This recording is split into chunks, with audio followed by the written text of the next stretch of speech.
નમસ્કાર વિદ્યાર્થી મિત્રો, હવે એનએમસીની એક નવી અપડેટ આવી છે અને આપણા ગુજરાતના વિદ્યાર્થીઓ માટે ખૂબ જ સુંદર સારા સમાચાર છે કે કાઉન્સેલિંગ સ્ટાર્ટ થતાં પહેલાં જ એનએમસી દ્વારા ગુજરાત રાજ્યની અંદર 200 સીટ ઇન્ક્રીઝ કરવામાં આવી છે અને 100 સીટ એવી છે કે જે ગયા વર્ષે ડિક્રીઝ કરી હતી એને ફરીથી એના સ્વરૂપમાં પાછી આપી છે। એટલે કે કોઈ જગ્યાએ 100 સીટ હોય અને ગયા વર્ષે 50 સીટ ઓછી કરી હતી તો આ વર્ષે ફરીથી એ 50 સીટ એડ કરી અને પહેલાંની જેમ 100 સીટ હતી એમ 100 સીટ કરવામાં આવી છે। એટલે કે લગભગ ગુજરાત રાજ્યની અંદર કાઉન્સેલિંગ શરૂ થતાં પહેલાં જ 300 સીટ વધી ગઈ છે।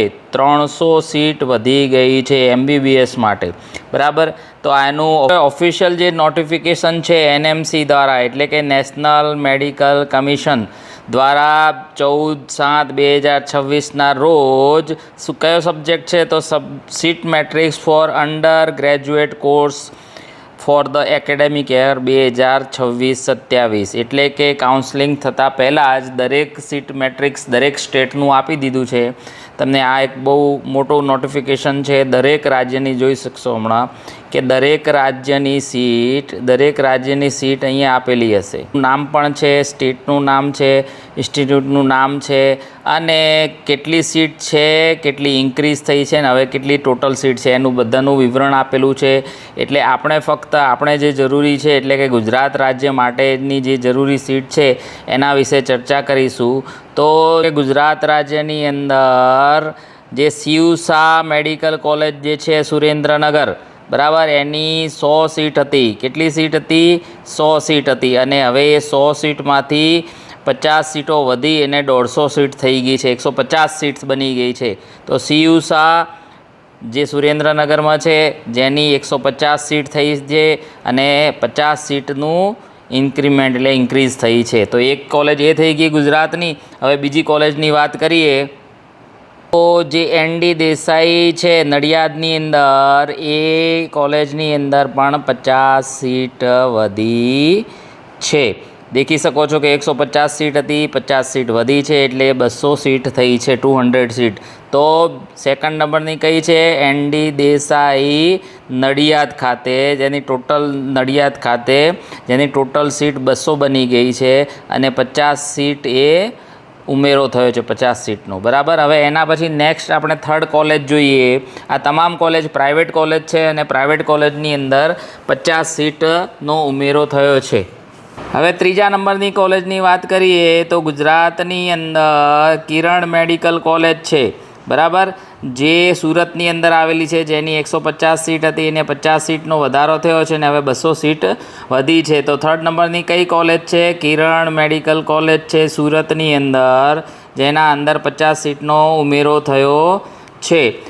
વિડીયોના અંતમાં આપણે ટોટલ વિવરણ જોઈ લઈશું કે આ કોલેજની વાત કરીએ તો ગુજરાત રાજ્યની અંદર નૂતન મેડિકલ કોલેજ જે વિસનગર ખાતે આવેલી છે એ પણ કોલેજની અંદર 50 સીટનો ઉમેરો થયો છે। એટલે કે હવે નૂતન મેડિકલ કોલેજની અંદર ટોટલ 200 સીટ થઈ ગઈ છે અને 50 સીટનો ઉમેરો થયો છે, બરાબર। હવે આપણે એવી કોલેજ આ વર્ષે એમને સીટ જે પણ સીટ હતી એ ડિક્રીઝ કરવામાં આવી હતી, એટલે કે એટલી સીટ ઓછી કરવામાં આવી હતી, પરંતુ આ વર્ષે એ સીટને ફરીથી સરભર કરી દેવામાં આવી છે। એટલે એ સીટનો વધારો તો ના કહી શકાય, પરંતુ આપણા માટે એટલે કે 2026માં જે વિદ્યાર્થીઓ કાઉન્સેલિંગમાં ભાગ લેશે એ વિદ્યાર્થીઓ માટે એ 50 સીટ અને બીજી એક કોલેજમાં 50 સીટ એમ ટોટલ 100 સીટ એ ઉપલબ્ધ રહેશે 2025 કરતાં, બરાબર। એટલે કે 200 સીટ તો જે નવી ઉમેરાણી છે એની સાથે આ 100 સીટ એ ગયા વર્ષે નહોતી પણ આ વર્ષે એનું એલોટમેન્ટ આપણને મળશે, બરાબર। એટલે એ પણ આપણા માટે સારા સમાચાર છે। તો એવી કઈ કોલેજ છે? તો એવી એક કોલેજ છે કે જે ડૉક્ટર કિરણસિંહ મેડિકલ કોલેજ જે છે એ કોલેજની અંદર ગયા વર્ષે 50 સીટ ઘટી હતી અને 150 સીટનું જ એલોટમેન્ટ કરવામાં આવ્યું હતું, પરંતુ ફરીથી આ વર્ષે 200 સીટ જે છે એમની એમને પરત આપવામાં આવી છે. એટલે આપણા માટે 2025 કરતાં 2026માં 50 સીટ એ બીજી એલોટમેન્ટ માટે ઉમેરાઈ કહેવાય. હવે બીજી એક કોલેજની વાત કરીએ તો બીજી એક કોલેજ હતી શાંતાબા મેડિકલ કોલેજ અમરેલી ખાતે. એ કોલેજની અંદર પણ આ જ રીતનો ઇન્સિડન્સ હતો, આ રીતનો જ કેસ હતો કે એમને પણ 50 સીટ એ ઓછી કરવામાં આવી હતી 2025ના કાઉન્સલિંગમાં. પરંતુ હવે કાઉન્સલિંગ શરૂ થતાં પહેલાં જ 26-27ના કાઉન્સલિંગ શરૂ થતાં પહેલાં જ એમને એ સીટ પરત આપવામાં આવી છે અને જે રીતે જૂની સીટ હતી એટલે કે 200 સીટ હતી એ 200 સીટ ફરીથી એમને સરભર કરી આપવામાં આવી છે. એટલે કે 50 સીટ આ પણ આપણે 2026 ખાતે એલોટમેન્ટમાં આ પણ આપણે ઉમેરાશે. એટલે આમ આપણે સર્વેયુ જોવા જઈએ તો ગુજરાત રાજ્યની વાત કરીએ તો 2025માં આપણા ગુજરાત રાજ્યમાં લગભગ 7,200 એ MBBSની સીટ હતી, બરાબર.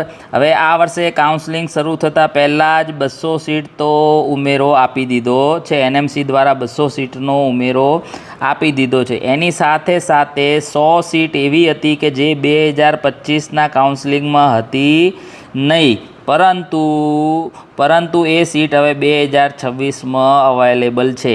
એટલે કે આ ટોટલ 300 સીટ બની અને 7,500 સીટ એ 2026-27ના કાઉન્સલિંગની અંદર આપણા ગુજરાત રાજ્ય માટે MBBSમાં પ્રવેશ મેળવતા વિદ્યાર્થીઓ માટે અવેલેબલ રહેશે.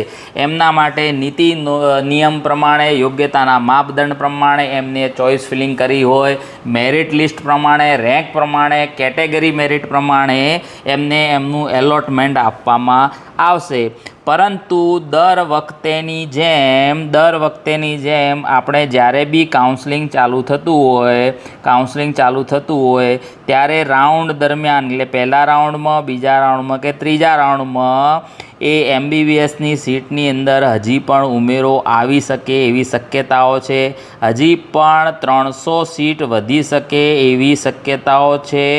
અને તો ફરીથી આપણે જોઈ લઈએ કે એક CU શાહ જે સુરેન્દ્રનગરમાં છે, એક ND દેસાઈ જે છે એ નડિયાદ ખાતે છે, એક કિરણ પટેલ જે કોલેજ જે છે એ સુરત ખાતે છે અને નૂતન મેડિકલ કોલેજ જે વિસનગર ખાતે છે. આ ચારે પ્રાઇવેટ કોલેજની અંદર 50-50 સીટનો ઉમેરો થયો છે. એટલે ટોટલ 200 સીટ એ કાઉન્સલિંગ પહેલાં જ જાહેર કરી દેવામાં આવી છે. તેની સાથે સાથે જે ડૉક્ટર કિરણસિંહ પટેલ કોલેજ હતી જે ગયા વર્ષે 50 સીટ ઓછી થઈ હતી એ ફરીથી એમને 200 સીટ કરી સરભર કરી આપવામાં આવી છે. તેમજ જે શાંતાબા અમરેલી ખાતે કોલેજ જે છે એને પણ 200 સીટ પહેલાંની જેમ સરભર કરી આપવામાં આવે છે. એટલે ટોટલ એમની જે 50-50 સીટ ઓછી થઈ હતી એ ફરીથી એમને ઇન્ક્લુડ કરી આપવામાં આવે છે.